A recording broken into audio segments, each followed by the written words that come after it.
From a data point of view, because we're a data management software company, the biggest challenges that we see is access to data, that it's timely, that it's trusted, it's transparent, and it's secure.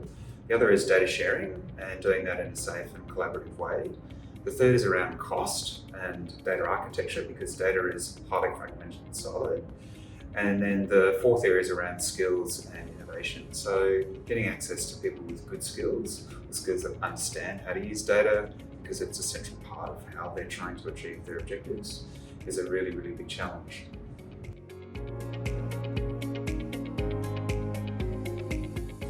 So I've actually got two examples. The first one is Department of South Australian Health and Wellbeing.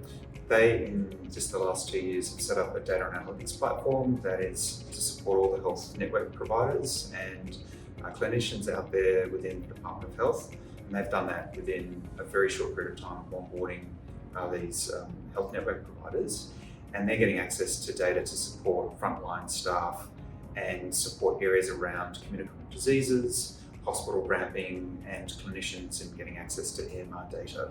Now, they've done that with a very, very short runway, and also they've done it with a very limited staff. The other one is very similar, is Northern Territory Government. So they've done a similar scenario. They've set up a shared data platform, and within 12 months, and under 12 months actually, they've also set up a number of different use cases to support data in what we call the agencies.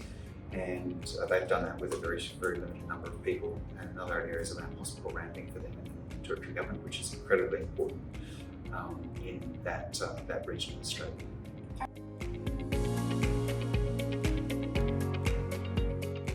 Yeah, the really, really big one is just understanding governance issues that they have and identifying some of the potential areas of constraint and organisational bottlenecks. So government, as we know, is a very, very can be a very complicated organisation, and they have many processes in which they're able to share and identify areas of issues. And so really having a really, really good understanding of their business problems and really being a good partner, identifying how we can help overcome or improve or reduce cost or provide better governance is a really, really, really important lesson.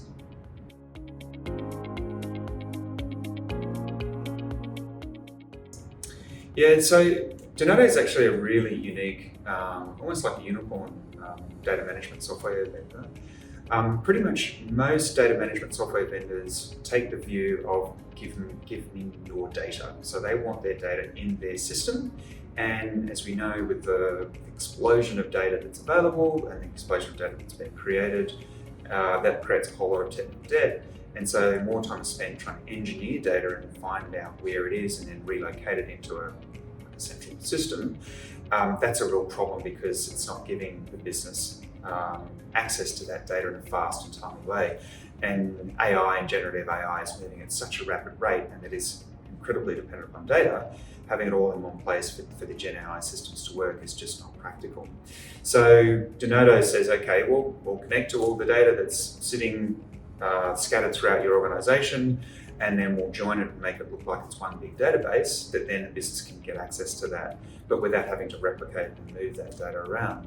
And that really reduces the time to access that information, improves governance and security, transparency, and the ability for the organizations to be able to explore and use that data in a multiplicity of different use cases, including generative AI. So reducing time to market, reducing time to information, giving huge amounts of flexibility and accessibility to a much wider berth of data. That really catapults and enhances all the data management, data modernization programs that organizations are doing. And Denodo really is one of the only sort of really genuinely unique organizations that has that capability in the market.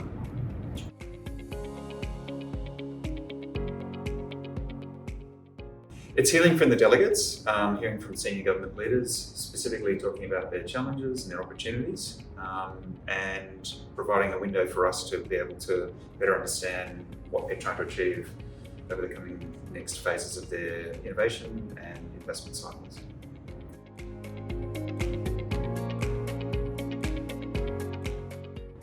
So because the event has a really good delegate list and good senior government officials coming along, it provides a window for us to reach out to them, to hear from them, to speak with them, and for us to better understand some of the challenges that they've got, and then for us to work with them to identify how we can further help them achieve the objectives that they've got planned.